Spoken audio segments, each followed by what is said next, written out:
कल्पण दृश्यमान नगरी तुल्यं निजान्तर्गतं पश्यन्नात्मनि मायया बहिरिवोद्भूतं यथा निद्रया यत्साक्षात् कुरुते प्रबोध समये स्वात्मानमेवाद्वयं तस्मै श्री गुरुमूर्तये नमः इदं श्री दक्षिणामूर्तये बीजस्यान्तरिवाङ्कुरो जगदिदं प्राङ्निर्विकल्पं पुनः मायाकल्पितदेशकालकलना वैचित्रचित्रीकृतम् मायावीव विजृम्भयत्यपि महायोगी वयस्वेच्छया तस्मै श्रीगुरुमूर्तये नमः इदं श्रीदक्षिणामूर्तये यस्यैव स्फुरणं सदात्मकमसत्कल्पार्थकं भासते साक्षात् तत्त्वमसीति वेदवचसा यो बोधयत्याश्रितान् यस्साक्षात्करणात् भवेन्न पुनरावृत्तिर्भवाम्भो निधौ तस्मै श्रीगुरुमूर्तये नमः इदं श्रीदक्षिणामूर्तये नानाछिद्रघटोदरस्थितमहादीपप्रभाभास्वरं ज्ञानै यस्य तु चक्षुरादिकरणद्वारा बहिस्पन्दते जानामीति तमेव भान्तमनुभात्येतत्समस्तं जगत् तस्मै श्रीगुरुमूर्तये नमः इदं श्रीदक्षिणामूर्तये तस्मै श्रीगुरुमूर्तये नमः इदं श्रीदक्षिणामूर्तये।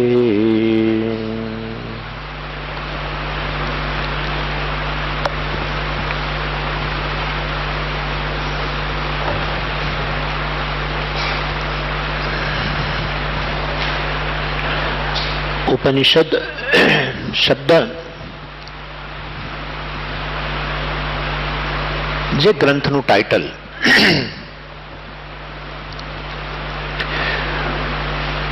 ઉપન અને નીનો અર્થ, ઉપનો અર્થ આત્મા, નીનો અર્થ નિર્ણય.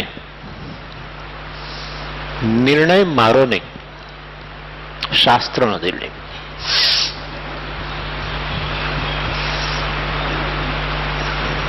મારો નિર્ણય જે કરેલો છે એ તો અજ્ઞાનના અંચળામાં રહીને કરેલો છે. અંધકારમાં કરેલો નિર્ણય ખોટો જ હોય. માટે મારો નિર્ણય મારા માટે ખોટો છે. માટે શાસ્ત્ર શબ્દ પ્રમાણ દ્વારા જે નિર્ણય થયો છે તે આ છે: તું બ્રહ્મ છું, તું મુક્ત છું, તું મોક્ષ સ્વરૂપ છું, તું ન જાણું કે જાણું. મહત્વની વસ્તુ આટલી છે, વેદાંતના સાધકોમાં પણ આપણને હજુ મુક્તિ કે મોક્ષ એ કોઈ દૂરની ઘટના હોય એવું દેખાય છે. એ જેટલી દૂરની ઘટના બને એટલી એ દૂર જ રહે છે. મારું સ્વરૂપ જ મોક્ષ છે, હું મુક્ત જ છું, એ વસ્તુ મહત્વની છે. એક ભાઈએ હમણાં પ્રશ્ન કર્યો મને, જતા સરસ પ્રશ્ન હતો. મને કે સ્વામીજી તમે કહ્યું કે હું બંધનનો અનુભવ કરે અને એમાં જ મુક્તિ રહેલી છે. બંધન અને મુક્તિ બે જુદી ભિન્ન વસ્તુઓ છે, વિરોધી વસ્તુઓ છે. એક જ લોકસની અંદર બે વિરોધી વસ્તુઓ કેવી રીતે રહે? બરાબર છે ને? એક જ જગ્યાએ અંધકાર પણ હોય અને પ્રકાશ હોય, એવું તો ન જ બને. તો પછી એનો અર્થ એવો થયો કે અહીંયા હુંની અંદર પણ બંધન અને મુક્તિ બે ન હોઈ શકે. હું બદ્ધ છું એ ક્યાં સાચું હોય, ક્યાં હું મુક્ત છું એ સાચું હોય. હું બંધનમાં છું એ સાચું. મેં કહ્યું કે એવું સત્ય હોય તો ક્યારે મોક્ષ સંભવિત ન શકે. મેં કહ્યું પણ સ્વામીજી આ વસ્તુ શાસ્ત્ર કે છે એટલે સ્વીકારી લેવું જોઈએ કે કંઈક અનુભવમાં છે? બહુ મહત્વની વાત કરી હમણાં. અનુભવમાં છે માટે છાતી ઠોકીને કહી શકાય છે કે તમે મુક્ત છો. લો, બંધન મિથ્યા છે. કેવી રીતે ખબર પડે? ઊંઘની અંદર કોઈ બંધનનો અનુભવ નથી. જે વસ્તુઓને કારણે તમે તમારો જે અલ્પ અભિપ્રાય આપો છો, જેના કારણે દુઃખ ઉત્પન્ન થાય છે, એવા બધા જ અભિપ્રાયો શાંત થઈ જાય છે, છતાંય હું તો ત્યાં હાજર હોઉં છું. એનો અર્થ એવો થયો કે આ બધા અભિપ્રાયો મારા વિશેના છે, જે બંધનકારી છે, મિથ્યા છે. એક. બીજું, સુખનો જ્યારે જ્યારે અનુભવ થાય, સુષુપ્તિ જવા દો, જ્યારે જ્યારે મનુષ્યને કોઈ પણ ક્ષણે આનંદ થાય, વિષય પ્રાપ્તિ કે કોઈ પણ રીતે, જ્યારે પણ એ આનંદમાં હોય ત્યારે પોતાના વિશેના બધા અભિપ્રાયો જે વાસ્તવમાં આવા બંધનકારી છે એમાંથી મુક્ત બની ગયેલો હોય છે. એક ક્ષણે બધા અભિપ્રાયમાંથી મુક્ત. વ્યક્તિ હસી ના શકતી હોય, કારણ કે દરવાજા, પોતાનો એક અભિપ્રાય છે કે હું આવો છું, બોખો છું વગેરે, એક અભિપ્રાય પોતાનો, દુઃખ પણ થાય છે એના કારણે. પરંતુ કોઈક હું જોક કહું અને જે હસી પડ્યા, એનો અર્થ એવો થયો કે પેલો અભિપ્રાય એક ક્ષણે દૂર થઈ ગયેલો હતો. જેમને દુઃખ આપતો હતો અભિપ્રાય દૂર થઈ ગયેલો હતો. એટલે સુખની ક્ષણ પણ એવી છે કે જ્યારે મનુષ્યને પોતાના વિશેનો એક આવો અલ્પ ખ્યાલ જતો રહે છે. હું હાજર છું, પરંતુ મારો અલ્પ ખ્યાલ દૂર થયેલો છે. એક કે છે, અલા આ ટોમેટો કેચઅપમાં તો કોળું વધારે લાગે છે. ના સાહેબ, ફક્ત 50-50 છે. એટલે પેલા કે છે એટલે કે છે સાહેબ એક ટામેટા દીઠ એક કોળું છે. આ ક્ષણે કદાચ તમને આ હસી પડ્યા, એક ક્ષણ પહેલા આમે જોક કર્યો પહેલા તમને કોઈક વાતનું દુઃખ હતું, તમારો પોતાનો અભિપ્રાય એક હતો તમારા વિશે, જેને કારણે દુઃખ હતું, એમાંથી ક્ષણ માટે મુક્ત બન્યા કે નહીં? એનો અર્થ એવો થયો, એ જ હું સુખ સ્વરૂપ પણ હોઈ શકે. તો પછી હું બંધનમાં છું, જો એ સત્ય હોય તો એ સત્ય બંધન ક્યારેય જાય જ નહીં. ફરી એકવાર ડોક્ટર સાહેબ ફોન કર્યો, ઉધરસ બંધ થઈ ગઈ પણ શ્વાસ ચાલે છે. ડોક્ટર કહે છે 2 દાડા વધુ લેશો તો એ બંધ થઈ જશે.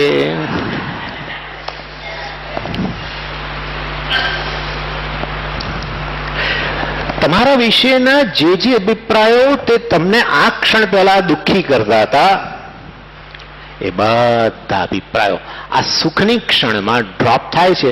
જે વસ્તુ જઈ શકતી હોય એ સત્ય ન હોય, અને માટે બંધન સત્ય નથી. મુક્તિ મારું સ્વરૂપ હોવું જ જોઈએ, અને એમાં જ હું કમ્ફર્ટેબલ રહું છું. દરેક વ્યક્તિ પોતાના સ્વરૂપમાં જ કમ્ફર્ટેબલ હોય. આ સુખમાં કે અમર્યાદામાં, પૂર્ણતામાં જ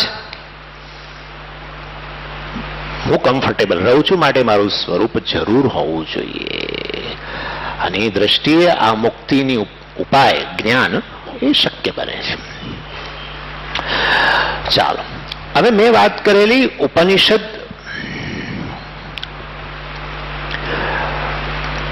માં પ્રવેશ કરતા પહેલા, ગ્રંથમાં પ્રવેશ કરતા પહેલા, શિબિરમાં પ્રવેશ કરતા પહેલા, અભ્યાસ કરતા પહેલા, પ્રવચન સાંભળતા પહેલા, આ મને શું આપી શકે, એના વિશે એ શું છે, શું આપી શકે, મારી સાથેનો શું સંબંધ છે, બધું જાણવું બહુ જરૂરી છે.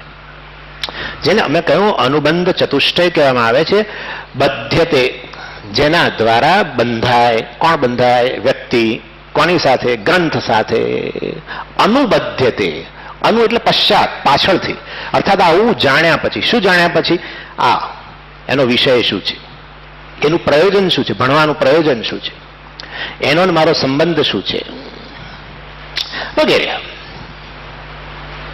અને અધિકારી મતલબ આ બધું તમે જો જાણો તો પછી તમે એની સાથે બાંધાવ. તમે ત્યાર પછી અનુબધ્યતે, ત્યાર પછી તમે એની સાથે બંધાવ. એટલે ઉપનિષદ શબ્દમાં ઉપનિષદ જે શબ્દ છે એ સંબંધ દર્શાવે છે. ગ્રંથનું નામ ઉપનિષદ. એ ઉપનિષદ શબ્દનો અર્થ કર્યો બ્રહ્મ વિદ્યા. આ ઉપનિષદ ટાઇટલ જે છે એનો અર્થ શું કરવો જોઈએ? બ્રહ્મ વિદ્યા. એટલે કે એની અંદર રહેલો વિષય શું હોવો જોઈએ? બ્રહ્મ વિદ્યા. ભૂગોળ ખબર છે આપણે ભણતા હતા, ભૂગોળ, બસ આટલું. ધોરણ 6 ઇતિહાસ, ધોરણ 6 ભૂગોળ ટાઇટલ, વિષય ભૂગોળ. ઇતિહાસ ટાઇટલ, વિષય ઇતિહાસ. નાગરિક શાસ્ત્ર, મને એવું યાદ છે, નાગરિક શાસ્ત્ર. હવે એ બધું તો ગયું ભાઈ. આ તો વિષય નાગરિક શાસ્ત્ર. ઉપનિષદ ટાઇટલ, વિષય ઉપનિષદ. બ્રહ્મ વિદ્યા, ખ્યાલ? વિષય ઉપનિષદ, બ્રહ્મ વિદ્યા.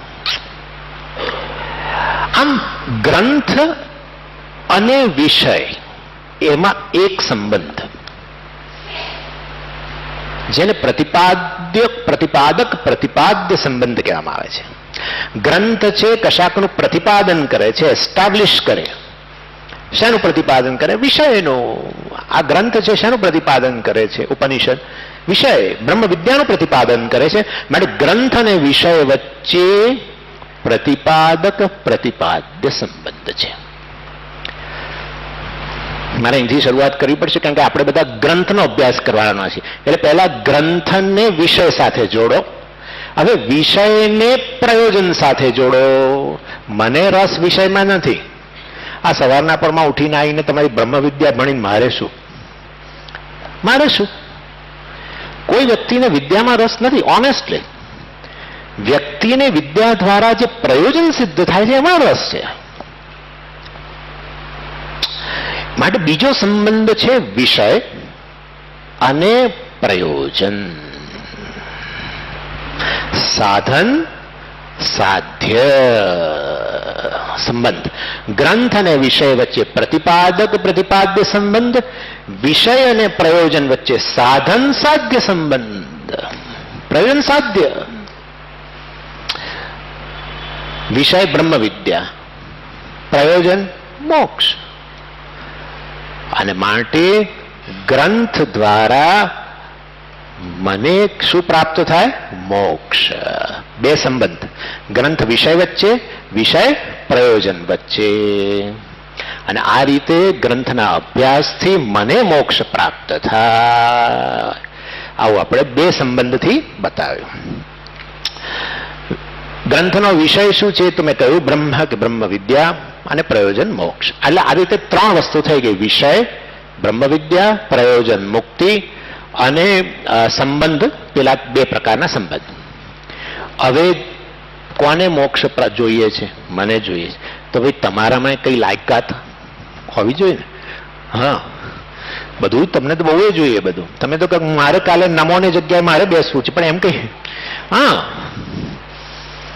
અધિકારીત્વ જોઈએ. દરેક વસ્તુનો અધિકારીત્વ જોઈએ. હવે તો જેને એમાં રસ હોય ને એ અધિકારી. ના, રસ બે રીતે હોય. ક્યાં કુતૂહલતા હોય. કુતૂહલતા હોય છે ને આપણને, શું થયું? બાજુના ઘરમાં કંઈક પતિ પત્ની વચ્ચે બોલચાલ ચાલતી હોય તો આપણને એ રસ પર કે કયા કારણસર થઈ, આપણને એ રસ છે આપણો. કુતૂહલતા, એનું નામ કુતૂહલતા. રસ્તે જતા હોય ને ટોળું ભેગું થયું તો આપણને થાય શું થયું, શું થયું? કુતૂહલતા. એવી રીતે આ શું છે, આ શું છે, શું છે? કુતૂહલતા. એ કઈ અધિકારી નથી આવો ધરાવનાર. જે વાસ્તવમાં સિરિયસ આ વસ્તુના અભ્યાસ કરતા પહેલા, આ વસ્તુ પાસે, ગ્રંથ પાસે આવતા પહેલા થોડી તૈયારી કરીને આવેલો છે. હોમવર્ક કરેલું છે. હોમવર્ક બહુ જરૂરી છે. અમને તો એમ કે સ્કૂલમાં જ હોમવર્ક. ના ના, અહીંયા હોમવર્ક. હોમવર્ક કયું હોમવર્ક? પરીક્ષ લોકાન કર્મચિતાન બ્રાહ્મણ નિર્વેદમ આયાત. આવશે. પરીક્ષા કરીને આવેલો છે. શું પરીક્ષા? મારે જીવનમાં જે જોઈએ છે એ વસ્તુ આ બાહ્ય જગતમાં ઉપલબ્ધ નથી. કર્મથી પ્રાપ્ત થઈ શકે નહીં. સરળ. અને આ મારી સહજ ઈચ્છા છે, સ્વતંત્ર બનવાની, સુખી થવાની. અને એ માટે સહજ ઈચ્છાને ડિસમિસ પણ ન કરી શકું. એનો ઉકેલ બાહ્ય જગતમાં નથી, એનો ઉકેલ એકમાત્ર ઉપનિષદ પાસે છે. અને એ ઉપનિષદનો જ અભ્યાસ કરવાથી આ બંધન દૂર થઈ શકે છે, કારણ કે સત્ય બંધન નથી. આવી પ્રકારની તૈયારી સાથે જે જ્ઞાન માટે ગ્રંથ પાસે આવ્યો એ અધિકારી છે. અને આ રીતે આ ચાર વસ્તુઓ જે છે અનુબંધ ચતુષ્ટય એ જાણીને પછી અભ્યાસ કરે. એટલે આ રીતે મુંડકો ઉપનિષદ પણ અધ્યયનનો વિષય બની શકે, એનામાં ક્ષમતા છે. શેની ક્ષમતા છે? તમને કશુંક આપવાની ક્ષમતા છે. તમે બધા અધિકારી છો અને માટે આ ઉપનિષદ જરૂર તમને કંઈક પ્રદાન કરી શકે, અને માટે એનો અભ્યાસ કરવો જોઈએ. આટલું થયું. હવે ઉપનિષદ શબ્દ પતી ગયો. મેં કહ્યું તું એક બાકી રહ્યું. શું બાકી રહ્યું? મુંડક. હે ને? એ તો મેં કહ્યું જ નથી. મુંડક, મુંડક શબ્દ, મુંડકનો સીધે સીધો અર્થ છે માથું, મસ્તક. એટલે શા માટે એને મુંડકો ઉપનિષદ કહે છે? એવું કહેવાય છે કે અથર્વવેદનો અભ્યાસ કરનાર વ્યક્તિ, અથર્વવેદનું અધ્યયન કરનાર વ્યક્તિએ અધ્યયન માટે ગુરુ પાસે જાય એ પહેલા એક વાસણમાં અગ્નિ માથે મૂકીને લઈને જાય. આવું વ્રત ધારણ કરે. વાસણમાં અગ્નિ, જેને શિરોવ્રત કહેવામાં આવે છે. શિરો એટલે મસ્તક, મસ્તક એટલે મુંડક, એટલે એને મુંડક વ્રત કહેવામાં આવે છે, શિરોવ્રત. અને એ ગુરુ પાસે જાય આવું વ્રત લઈને, અને પછી અથર્વવેદનું અધ્યયન, એટલે ઉપનિષદનું પણ અધ્યયન વગેરે કરે. તો આનો આ શેના માટે? આ કે અમે સવારે 7 વાગે કઈ આવું બધું વાસણમાં અગ્નિ લઈ લઈને નથી આવેલા. તો શું પછી અમારો અભ્યાસ? વ્રત હંમેશા ધાર્મિક હોય. તમને વધુ ને વધુ ધર્મ તરફ જોડનાર એના માટે વ્રત છે. એટલે વ્રત દ્વારા ધાર્મિક થવાની અપેક્ષા છે, ધર્મની પ્રધાનતાની અપેક્ષા છે. વ્રત કરેલું હોય કે ન કરેલું હોય, એવું હોય કે ન હોય, તમારા જીવનમાં ધર્મની પ્રધાનતા હોય તો તમે અધિકારી છો. બસ આટલી વાત છે. અને હમણાં બતાવશે કે શૌનક કઈ રીતે આવા પ્રકારના છે. બીજી વસ્તુ એ ઇન્ડિકેટ કરે છે, જે લોકો તત્વબોધ ભણેલા છે એ લોકોને ખબર જ છે. મુમુક્ષુત્વની સાધન ચતુષ્ટય સંપત્તિમાં વર્ણન કર્યું ત્યારે એવું કહ્યું કે મોક્ષો મેં ભૂયાત ઇતિ તીવ્ર ઈચ્છા. મારો મોક્ષ થાવ એવી તીવ્ર ઈચ્છા, બર્નિંગ ડિઝાયર, આવું કહ્યું. અને એમાં ઉદાહરણ આવું હતું કે જેમ કોઈ વ્યક્તિના જટા હોય મોટી, અને એમાં ભૂલથી કંઈક આગ લાગી જાય, બળે વાળ, અને એને બુઝાવવા માટે પાણી શોધતો હોય, ને કેવી તીવ્ર એની પાણીની ઈચ્છા હોય, એવી આ જિજ્ઞાસુને મોક્ષની તીવ્ર ઈચ્છા છે. જે વસ્તુ એના મસ્તકમાં જ રહેલી છે, જે અગ્નિ સમાન છે. શિરોવ્રત થઈ ગયું ને? શિરોવ્રત. બીજું કારણ છે મુંડકો ઉપનિષદ કહેવાનું. મુંડક શબ્દ શા માટે? જનરલી આ ઉપનિષદનું આ એક બહુ મહત્વની વસ્તુ તમને કહું, આ ઉપનિષદ વેદાંત સંપ્રદાયમાં સૌથી વધારે ગ્રંથોની અંદર એનું કોટેશન રહેલા છે. અનેક ઠેકાણે આ ઉપનિષદને ઉદ્ધૃત કરવામાં આવેલા છે. કેટલાક ગ્રંથોમાં, વેદાંતના ગ્રંથોમાં. બહુ મહત્વનો ઉપનિષદ છે.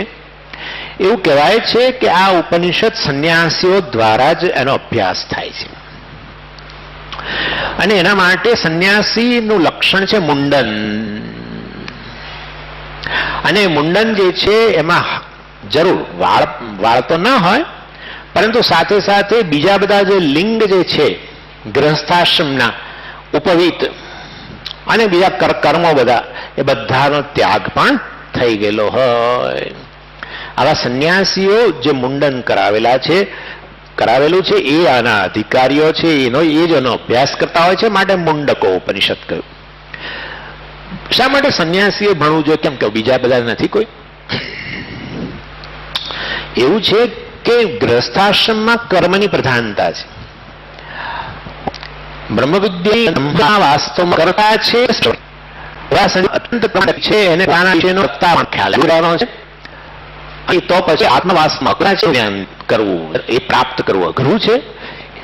એવા સંજોગોમાં જે ગૃહસ્થોએ જે જીવન યોગ્ય રીતે જીવ્યા છે એ લોકો આ ગૃહસ્થાશ્રમનો ત્યાગ કરીને સંન્યાસ દ્વારા આ બધા લિંગ, કર્મ માટેના ચિહ્નો, ઉપવિત વગેરે એનો ત્યાગ કરે, યજ્ઞ કર્મનો ત્યાગ કરે અને મુંડન કરાવી પછી આ આત્મજ્ઞાન કે બ્રહ્મવિદ્યા પ્રાપ્ત કરે, મુંડકોપનિષદનો અભ્યાસ કરે.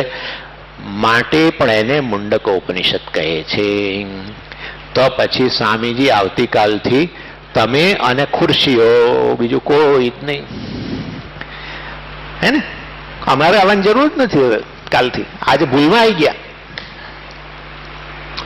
સંન્યાસ આશ્રમ પણ મેં કહ્યું એ પ્રમાણે બાહ્ય સંન્યાસ નહીં, મુખ્યત્વે ગૃહસ્થાશ્રમની પરિપક્વતા, આસક્તિનો ત્યાગ થાય એમાં જ છે. ગૃહસ્થાશ્રમની સફળતા છેવટે આસક્તિનો ત્યાગ. એ આસક્તિનો ત્યાગ જેના મનમાં રહેલો છે એ સંન્યાસી છે. ભલે ડ્રેસ પહેરેલો ના હોય, એને જ આ વિદ્યા ફળદાયી થાય, એ જ અધિકારી છે. અને માટે ખરેખર સંન્યાસ આશ્રમ ફોર્મલ એની જરૂર નથી. આસક્તિ વગેરેમાંથી જે મુક્ત થયેલો છે એ ચિંતા, નાહકની ચિંતા, અહીંયા બેઠા હોય તોય થઈ શકે. આ ઘેર પણ આજે તો આવી ગયા છે, આ 10 દાડા હવે શું થશે ઘરની અંદર વગેરે વગેરે થાય. આપણને એમ છે કે આપણે અમાર પટો લખાઈને આવ્યા છીએ. એક જણ મને કે સ્વામીજી તો હું છું એટલે બધું. અલા ભાઈ, હા, નાહકની ચિંતા. ઇનફેક્ટ ધ્યાનની અંદર પણ જે તે ધ્યાતાએ છેવટે સંન્યાસી જ બનવું પડે 15 મિનિટ માટે. અત્યંત કર્તવ્ય બધા મનની અંદર રહેલા હોય, આ કરવાનું બાકી છે, આ કરવાનું બાકી છે, તો 15 મિનિટ એ ગણતરી ચાલે, ઈશ્વરનું ધ્યાન ન થાય. એટલે મનની અંદર આ પ્રકારની ચિંતાઓ રહેવાનું કારણ જે તે વસ્તુ માટેની આસક્તિ છે. જેને આસક્તિ નથી એને કોઈ ચિંતા નથી. ધનમાં આસક્ત ને ધનની ચિંતા, કુટુંબમાં આસક્ત ને કુટુંબની ચિંતા. આપણને એમ કે ચિંતા તો ખોટી છે, પણ ચિંતાનું કારણ છે. કોઈ વસ્તુ એમને નથી. જ્યાં આસક્તિ નથી ત્યાં આપણે બેફિકરપણે કોઈ આપણને કશું વિચારતા નથી. એટલે એ દ્રષ્ટિએ મુખ્ય વસ્તુ તો લક્ષણ આ મુંડકોપનિષદનો અભ્યાસ કરનારે સંન્યાસી આ અર્થમાં સંન્યાસી બનવાનું છે. માટે 2 અર્થ થયા, શિરોવ્રત અને બીજું મુંડન.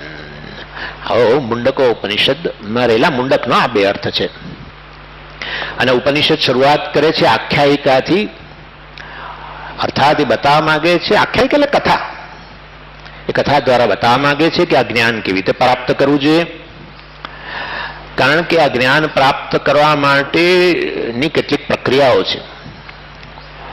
વ્યક્તિને સંસ્કૃતનું જ્ઞાન હોય તેથી મંત્રોનો અર્થ કરે અથવા મંત્રોનું ભાષાંતર વાંચી લે, તેથી આ જ્ઞાન પ્રગટ ન થાય. એટલું બધા વિરોધાભાસ. ના સતો વિદ્યતે ભાવ, ના ભાવો વિદ્યતે સતઃ, ઉભયોરપી દૃષ્ટો. સતનો અભાવ નથી ને અસતનો ભાવ નથી, ફલાણું નીકળો. વિરોધાભાસ. યા નિશા સર્વભૂતાનામ તસ્યામ જાગૃતિ સંયમી. જ્યાં બધા જાગે છે ત્યાં પેલો જ્ઞાની પુરુષ ઊંઘી જાય છે, જ્યાં બધા ઊંઘે છે ત્યાં પેલો જાગે. આ શું છે આ બધું? પરમાત્માને એક જગ્યાએ જગતનું કારણ બતાવ્યું. તસ્માદ વા એતસ્માદ આત્મના આકાશ સંભૂત, આકાશાદ વાયો, વાયો અગ્નિ. જગતનું કારણ એ. અને અન્યત્ર કહ્યું આ બ્રહ્મ તો જગત કારણ કાર્ય બધાની પર છે.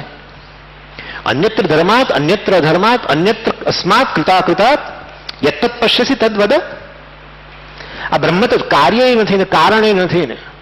એટલે એક બાજુ જગતનું કારણ બતાવો છો, સૃષ્ટિની પ્રક્રિયા આખી બતાવો છો, અને પછી કહો છો કે સૃષ્ટિનું કારણ એ જ છે, સ્થિતિ કરતા એ છે, લય કરતા એ છે, સર્જન કરતા એ છે, અને હમણાં પછી અમે કહીએ કે હા હા હા, તો કે ના, હવે કારણ એ નથી ને કાંઈ. હા, બરાબર. એટલે આ સંપ્રદાયની અંદર આ ગુરુ વગેરે પાસેથી, સંપ્રદાયના આચાર્યો પાસેથી જ્ઞાન પ્રાપ્ત ન કર્યું હોય તો આ વિરોધાભાસ સેટલ ન થાય, વિરોધાભાસ વિરોધ કરતો રે.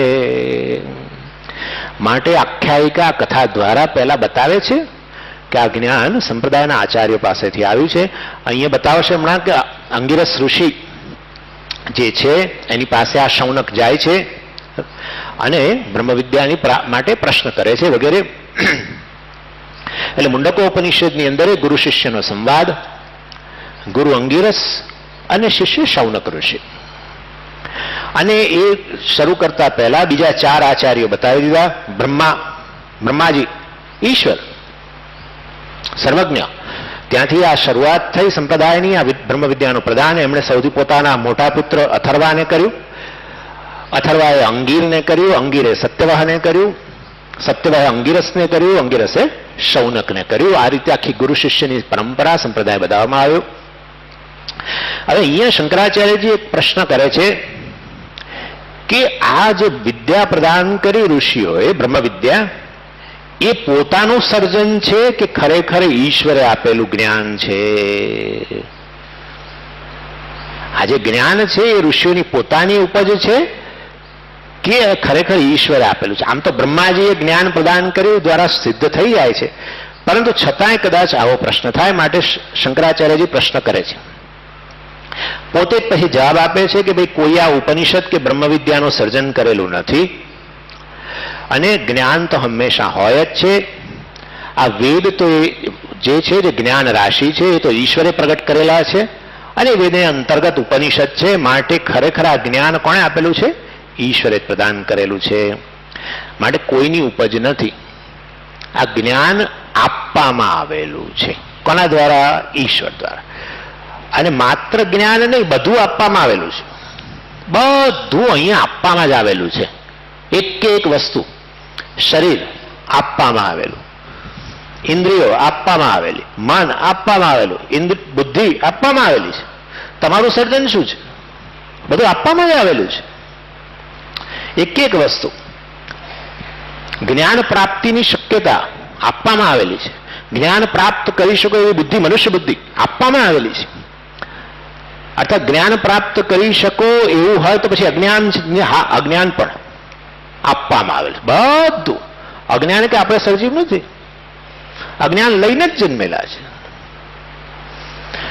બધું આપવામાં આવેલું હોય તો પછી આ જ્ઞાન પણ આપવામાં જ આવેલું હોય. અને માટે આ જ્ઞાન એ આપવામાં આવેલું છે. એવો પહેલો આન્સર આપણે આપીએ છીએ. બીજો આન્સર એવો છે કે ખાસ કરીને ઋષિઓને આ જ્ઞાન ભગવાને સીધું જ પ્રદાન કર્યું. કયા ઋષિઓ? યો બ્રહ્માણમ વિદધાતિ પૂર્વમ યો વૈ વેદાંશ પ્રહિણોતિ તસ્મૈ. ભગવાને પોતાનો માનસ પુત્ર બ્રહ્માજી, હું બતાવીશ પછી બ્રહ્મા એટલે શું, એને સર્જન કર્યું, એને જ્ઞાન પ્રદાન કર્યું બ્રહ્માએ, પછી એમના માનસ પુત્ર ને વગેરે વગેરે વગેરે. અને માટે આ રીતે જ્ઞાન સૌથી પ્રથમ ઋષિઓને આપવામાં આવ્યું. કઈ ભાષામાં આપવામાં આવ્યું? જ્ઞાનની કોઈ ભાષા નથી હોતી. જે ભાષા તમે જાણો એ ભાષામાં જ્ઞાન. અને ઋષિઓ સંસ્કૃત જાણતા હતા, માટે સંસ્કૃત ભાષામાં, અર્થાત વેદના મંત્રો વગેરે એની અંદર જ પ્રગટ થયા. પણ આવું સ્વામીજી એકદમ હજુ ગળે નથી ઉતરતું. કેનોપનિષદની અંદર જો કોઈને ખબર હોય, ગયે વર્ષે ત્યારે મેં કહ્યું હતું આ વસ્તુ, કે આ બધા દેવતાઓ જે છે એ દેવતાઓ બધા એકવાર, દેવતાઓને જનરલી બિચારા નબળા, આમ શારીરિક રીતે નબળા, અને ભોગ યોની છે ને, માટે વારે વારે ભોગને કારણે વધુ નબળા. અત્યંત ભોગ પ્રધાન લોકો બહુ જ નબળા હોય, માનસિક રીતે પણ નબળા. એમને આ વિજય પ્રાપ્ત નતો થતો, અસુરો ધકેલી દીધા બહાર, અને વિજય પ્રાપ્ત થયા પછી એમને મદ ચડ્યો કે અમે જ વિજય પ્રાપ્ત કર્યો છે. ભગવાને પછી થયું કે આ લોકોને જરા સીધા કરવા જોઈએ. ભગવાનને એવું થાય છે. હા, અને એ રીતે દેવતાઓ પાસે જે કઈ શક્તિ હતી એ પરમેશ્વરની શક્તિ હતી બતાવ્યું. છેવટે ઇન્દ્રને તો બિલકુલ ઓડિયન્સ જ ના આપ્યું. યક્ષના રૂપમાં ભગવાન પ્રગટ થયેલા, જ્યાં પાર્ટી ચાલતી હતી ત્યાં એક ખૂણામાં આવીને યક્ષનું સ્વરૂપ જોઈને દેવતાઓ ડઘાઈ ગયા કે આ કોઈક અમારા પ્રદેશની વ્યક્તિ નથી લાગતી. યક્ષ પરમાત્મા બ્રહ્મ. અને ઇન્દ્ર જયારે આવ્યા ત્યારે પછી યક્ષ અંતર્ધ્યાન થઈ ગયા અને ત્યાં ઉમા પ્રગટ થયા. ઇન્દ્રની પ્રાર્થનાને કારણે બ્રહ્મવિદ્યા પ્રગટ થઈ અને બ્રહ્મવિદ્યાએ બતાવ્યું કે યક્ષ બ્રહ્મ છે. એટલે શ્રુતિએ સાક્ષાત બતાવ્યું કે આ બ્રહ્મ છે. દેવતાઓને સીધે સીધું, કોઈ આવી પરંપરાની જરૂર ન પડી. અને આ રીતે કેનોપનિષદ ના કહ્યું. એનો અર્થ એવો છે કે બ્રહ્મા પોતે ક્યારે આવી રીતે ન કહી શકે કે હું બ્રહ્મ છું, મને જાણો. આ શબ્દમ સ્પર્શમ. અને હું જે છે એ હું વાસ્તવમાં પૂરેપૂરો અજ્ઞાત પણ નથી, પૂરેપૂરો જ્ઞાતે નથી. હું તમને કહું કે તમે કોણ છો, હું છું એટલે ખબર છે તમને, હું ચેતન છું ખબર છે. એટલે હું વિષય પૂરેપૂરું અજ્ઞાન પણ નથી, પરંતુ હું બ્રહ્મ છું એ પણ ખબર નથી. અને માટે મારાથી અન્ય કોઈ પ્રમાણની આવશ્યકતા રહે છે. અને એ પ્રમાણ છે શાસ્ત્ર. અને એ શાસ્ત્રને ધારણ કરનાર, બ્રહ્મવિદ્યા ધારણ કરનાર એ બધા સંપ્રદાયના આચાર્યો છે. એ આચાર્યોના મુખથી આ શાસ્ત્રનું જ્ઞાન થતું હોય છે. માટે અહીંયા પ્રથમ સંપ્રદાયનું વર્ણન કરવામાં આવ્યું છે. વધારે થોડુંક એની અંદર કહેવાની મને સહેજ જરૂર લાગે છે. શાસ્ત્રએ કહ્યું કે આ ઈશ્વર સર્વજ્ઞ છે. આવશે આગળ એ સર્વજ્ઞ સર્વવિત. આ પરમાત્મા સર્વજ્ઞ છે ને એણે આ જગતનું સર્જન કર્યું છે. સ્વાભાવિક છે. જગતનું સર્જન કરનારે સમગ્ર સર્જન પહેલા એનું જ્ઞાન હોવું જોઈએ, માટે સર્વજ્ઞ હોવો જોઈએ. એ વસ્તુ યોગ્ય છે. અર્થાત પરમેશ્વરના જ્ઞાનની અભિવ્યક્તિ જ જગત છે. જેવી રીતે સ્વપ્ન પુરુષનું જ્ઞાન જ સ્વપ્ન જગત છે. હે ને? સ્વપ્ન જગતમાં રહેલા બધા પદાર્થો કોનું જ્ઞાન છે? એ સ્વપ્ન પુરુષનું જ્ઞાન છે. એના જ્ઞાનની જ અભિવ્યક્તિ છે. એવી રીતે આ બાહ્ય જગત પણ જે છે એ માત્ર પરમેશ્વરના જ્ઞાનની જ અભિવ્યક્તિ છે. સ્વપ્ન જગતની અંદર દેખાતું આકાશ, વાયુ, જળ અને પદાર્થો, જળ ચેતન બધું. સ્વપ્નની અંદર એક મોટો પહાડ જુએ અને પહાડ પર ચડતો એક સિંહ, પહાડ પર રહેલા વૃક્ષો, જળ અને ચેતન બધું ત્યાં દેખાય. પણ એ બધું માત્ર એ સ્વપ્ન પુરુષના જ્ઞાનની અભિવ્યક્તિ. એવી રીતે આ જગતની અંદર, જાગ્રત જગતની અંદર જે કંઈ જળ ચેતન જણાય છે એ પરમેશ્વર જે સર્વજ્ઞ છે એના જ્ઞાનની જ અભિવ્યક્તિ છે. એનું જ્ઞાન જ પ્રગટ થયેલું છે. અર્થાત બધું આપવામાં આવેલું છે. પરમેશ્વરથી અન્ય કોઈ સર્જન કરતા નથી. એવા સંજોગોમાં આ વેદ કે બ્રહ્મવિદ્યા પણ પ્રદાન કરવામાં આવેલી છે, જેનો સૌથી મૂળ સોર્સ ઈશ્વર જ છે. એ બતાવે છે કે બ્રહ્માજીથી શરૂ થઈ પરંપરા, બ્રહ્માએ અથર્વાને આપ્યું વગેરે વગેરે. આ રીતે આ સર્વજ્ઞ પરમાત્માએ જ સૌથી પ્રથમ આ વિદ્યા પ્રદાન કરી છે, જે વિદ્યાનો આપણે અભ્યાસ કરીએ છીએ.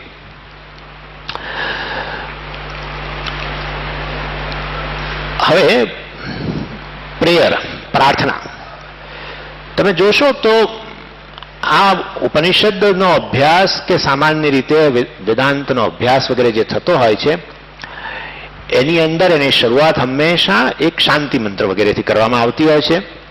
એટલે પ્રત્યેક ઉપનિષદમાં શાંતિ મંત્રો છે. ઇનફેક્ટ પ્રત્યેક વેદના શાંતિ મંત્રો છે. અથર્વવેદનો શાંતિ મંત્ર છે ભદ્રં કર્ણેભિઃ શૃણુયામ દેવાઃ.